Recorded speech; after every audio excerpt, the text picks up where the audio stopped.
Hello, my name is Tega Odiabara and I'm a product designer at The Bulb Africa. What steps can you take to become a product designer?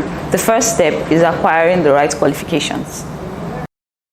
Understanding exactly what you want to do, because product design is a huge field. We have people that illustrate, we have people who focus mainly on user experience, we have those who focus mainly on the user interface. So you get to decide what part exactly you are interested in. Once you have that figured out, the next step is probably taking classes. Design classes go a long way, and a lot of people say they learn on their own. Maybe you watch YouTube videos for beginners or any other thing, but the best way is to actually attend classes where you have other classmates, you have colleagues who are also taking classes with you. That way you get to swap ideas, grow, because in your class, no matter how many of you are beginners, there are already people who know what they want, who know what product design is, and some of them even have graphics design experience.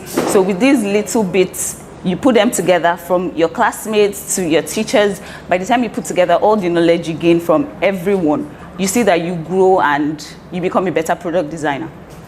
So step 2, build a strong portfolio. Building a strong portfolio means you have to work on live projects. You have to be hands-on. You have to work with engineers. You see what, because there are some designs that you might want to create an animation and they tell you, oh, this is not possible. So it's by working with with developers that you understand that there are some designs that really will not work. They might look good or sound good to you, but by the time you put them out there, you find out that, okay, that's not really it. So for you to build a strong portfolio, you need to be hands-on.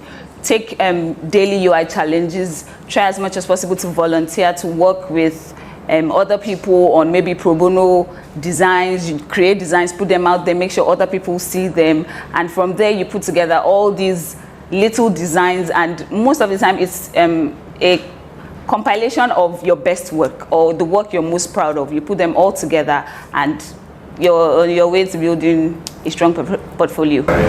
How will a strong portfolio help your product design career? That is the best way to put yourself out there. That is how you get noticed. That is how people know that, okay, this career path you've chosen is something you want to continue to work on, is something you want to make money from, is something you want in 4 or 5 years you're known as one of, at least you're a senior designer in your own field. So growing and continuing to make sure that your strong portfolio, you put it out there.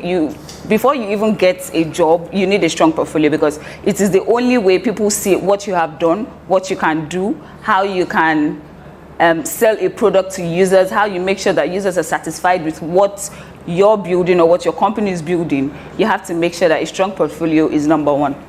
Step 3 is building a network or joining a design community. This is very important because you get to see and meet a lot of designers. You will not believe the amount of things that people know, the amount of knowledge they can impact. By the time you join a design community, you begin to see that this thing that you believe is this way can actually go in different ways. You can actually create a design and then you see someone else who gives you an opinion on what you just created, and it actually blows your mind because you didn't think to go that way at all. So joining a design community helps you grow. It helps your design become better. It helps from the design interface to the experience. It helps you build a better and usable product, which is the end goal of all product designers.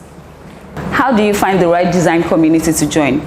A lot of the time, in my opinion, it's social media. Social media is the key to a lot of things. Now, on Twitter, for example, you go on Twitter, there are a lot of designers who have communities, who have group chats, who have Slack channels where there are other designers who are already working with hands-on experience. They've been at it for 3, 4 or more years, so they already know what they're doing. Now, you going on social media, following these designers that do great work already, you follow them, you talk to them, you ask kind of for like a mentorship plan, and then from there they add you to their Slack channels, they add you to their WhatsApp group chats. You see other designers, you get to swap ideas, you get to grow on your own.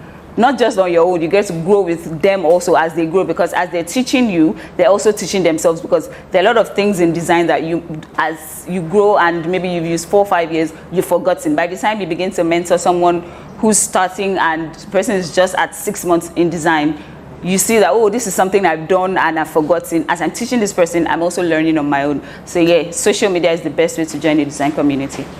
Step 4, acquiring some experience through internship or by volunteering.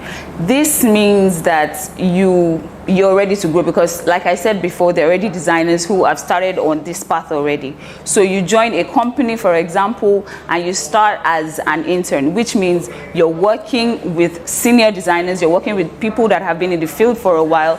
You're seeing how they're going from wireframes to high fidelity designs. You're seeing their handover and process. You're seeing how in general they're working from the scratch, basically, from when they come together in a meeting to talk about, okay, this is the project we're working on, to the point where they build and it goes live. Getting in on an internship program means that you see it live, you see them working, you see how it goes, you see the process, you get to document it, you get to understand before you get to the point where, okay, they hand a project over to you, so you already understand the process. And also volunteering. Volunteering means you're doing it pro bono, you're not getting paid, you're not expecting to get paid, you're just working for the experience, solely for the experience, and this is a great way to become a product designer.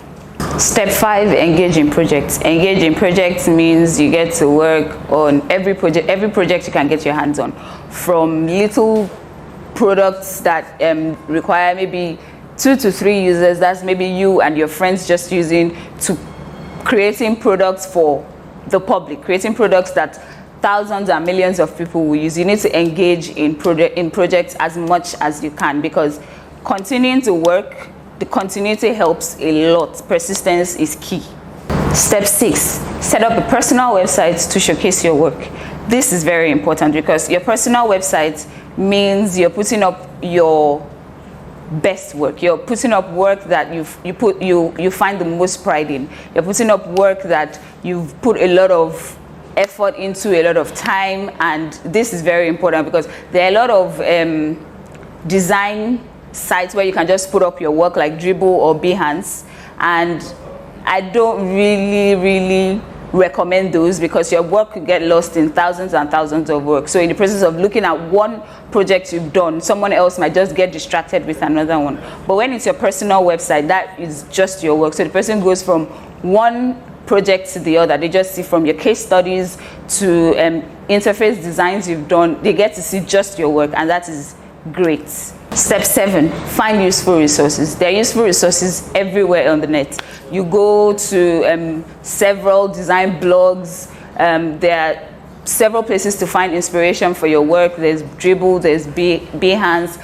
There are a lot of them. Even Instagram can help you. You'd be surprised at the amount of information, the amount of inspiration you can find on Instagram, because a lot of people post their work on Instagram also. So find as many inspirational sites that you can find for you to make sure that your work comes out great. You need all these sites, trust me. So the last step is getting a mentor. Getting a mentor means ensure that you look for very well, because there are a lot of people who believe that they know what it is, and they find it very hard to teach people. So you need to look for someone who will mentor you in a way that they're very patient with you. They understand that, okay, you just started in this career, or you're just about to start in this career, and it will take time. Everything takes time. So you need to make sure you find a mentor. You can find a mentor, like I said, on social media. There are a lot of them that you can actually reach out to, and they respond to you. They take you under their wing. They make sure that you understand what it is that you need and what it is that needs to be done for you to become a great product designer. So the best way, like I said before, is social media. With these steps, you're on your way to becoming a competent product designer. There's more. Subscribe.